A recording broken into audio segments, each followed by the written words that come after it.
We talk about post-traumatic stress disorder today, but the actual condition is not something new. This is something militaries have been dealing with for years and years. Yes, for all of the 20th century and even really many years before in old wars, it's just become more prominently aware of by people as the 20th century has progressed, but certainly during World War I, especially battle fatigue and combat fatigue were well-known entities.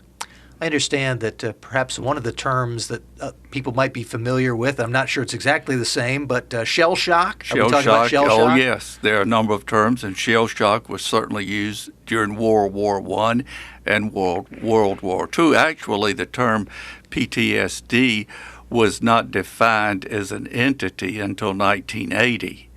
And at that time, that was a diagnosis that was created, and it's an actual psychiatric diagnosis now. Now, PTSD would not today lead to a recommendation for a lobotomy, but your speech goes into some of the ways that doctors and medical facilities used to treat people with these conditions in the past, correct? Absolutely.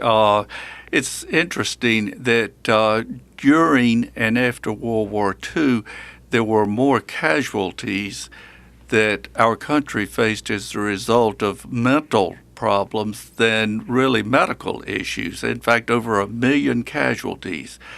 The VA hospitals had to have some way to treat these people.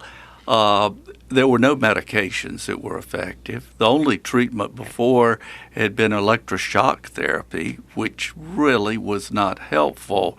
So psychiatry had looked at the possibility of destroying the frontal lobe of the brain, and the procedure that did this was called a frontal lobotomy.